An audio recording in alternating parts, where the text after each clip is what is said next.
আসসালামু আলাইকুম এভরিওয়ান। আজকে আমি কি নিয়ে কথা বলতে যাচ্ছি, আপনারা হয়তো অনেকেই আমার ভিডিওর থাম্বনেল দেখে বুঝে গেছেন। সিটিসেল কোনো আবার ফিরে আসতে চায়। কি সুবিধা ছিল সিটিসেল? আজকে সম্পূর্ণ বিষয়ে আলোচনা করব।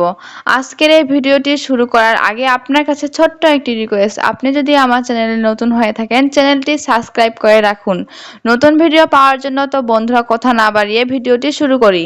৭ বছরের দীর্ঘ নিরাপত্তা ভেঙে আবারও ফিরছে বাংলাদেশের প্রথম mobile phone operator Citycell. Internet package দিয়ে আবারও জনপ্রিয়তার প্রথম সারিতে থাকবে সিটিসেল, এমন তথ্য জানানো হয়েছে কোম্পানির পক্ষ থেকে। যে কোনো মোবাইল বা স্মার্টফোন সিটিসেলের সিম ব্যবহার করা যাবে। রাজনৈতিক প্রতিহিংসার শিকার হয়ে বন্ধ হয়ে যাওয়ার অভিযোগের পর লাইসেন্স ফিরে পাওয়ার আগামী মাসের থেকেই প্রতিষ্ঠানটির বাণিজ্যিক যাত্রা শুরুর প্রস্তুতি নিচ্ছে। দেশের প্রথম মোবাইল ফোন অপারেটর সিটিসেল তাদের বাতিল হওয়া লাইসেন্স ও তরঙ্গ বরাদ্দ ফেরত পেয়েছে দীর্ঘ ৭ বছর ধরে। কার্যক্রম বন্ধ থাকার পর এই প্রত্যাবর্তনে দেশের টেলিযোগাযোগ খাতে নতুন আলোচনার জন্ম দিয়েছে। সংশ্লিষ্টদের পক্ষ থেকে অভিযোগ করা হয়েছে যে রাজনৈতিক প্রতিহিংসার কারণে ২০১৬ সালে তাদের কার্যক্রম জোরপূর্বক বন্ধ করে দেওয়া হয়েছিল। বিএনপির সাবেক সিনিয়র নেতা ও সাবেক পররাষ্ট্রমন্ত্রী মোরশেদ খানের পরিবারের পক্ষ থেকে দাবি করা হয়েছে, বাংলাদেশ টেলিযোগাযোগ নিয়ন্ত্রণ কমিশন বিটিআরসির কাছে লাইসেন্স ফেরত চেয়ে জমা দেওয়া আবেদনপত্রে এই অভিযোগের বিস্তারিত তুলে ধরা হয়।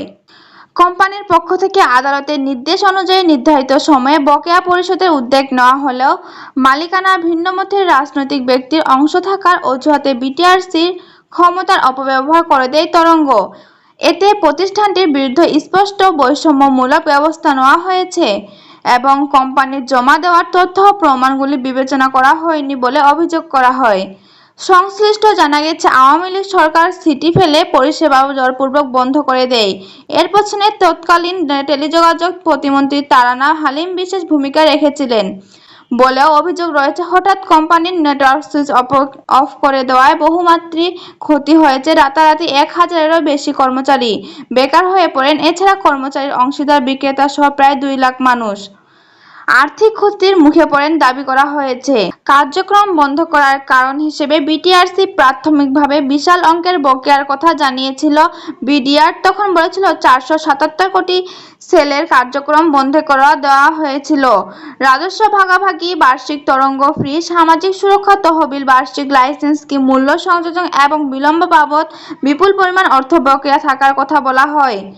পরবর্তীতে আইন প্রক্রিয়ার মাধ্যমে সিটিসেল ২৪৪ কোটি টাকা পরিশোধ করে। এরপরও বিটিআরসি আদালতের গঠিত তদন্ত কমিটির রিপোর্টে দেখা যায়, সিটিসেল ১০ মেগাওয়াট তরঙ্গ বরাদ্দ দেওয়ার কথা থাকলেও দামি এই তথ্য অনুযায়ী সরকারের মোট বকেয়া পরিমাণ ১২৮ কোটি টাকা।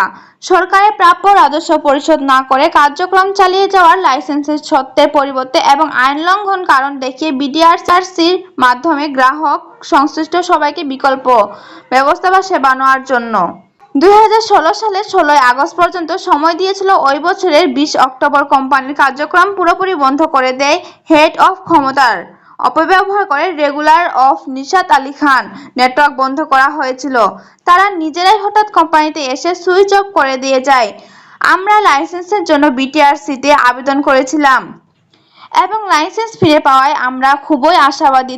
তিনি জোর দিয়ে বলেন, লাইসেন্স ফেরত পেলে খুব শীঘ্রই সবকিছু গুছিয়ে গ্রাহক সেবা ফেলতে পারবো।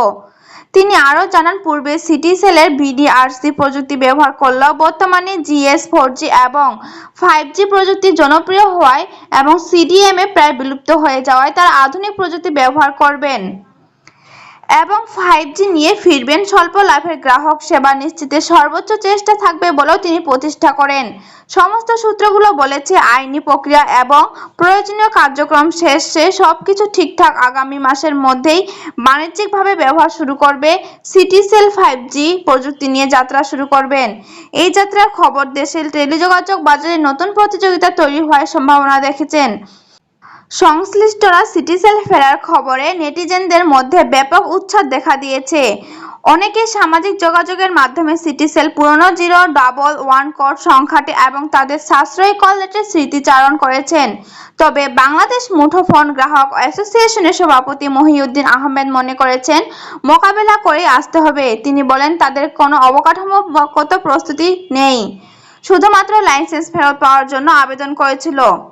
তবে তারা এসব চ্যালেঞ্জ মোকাবেলা করে যদি বাজারে ফিরতে পারে তবে সেটি দেশের জন্য ভালো হবে, কারণ মোবাইল অপারেটর কোম্পানিগুলোর মধ্যে দেশে একমাত্র সিটিসেল হবেই দেশের একমাত্র প্রতিষ্ঠান।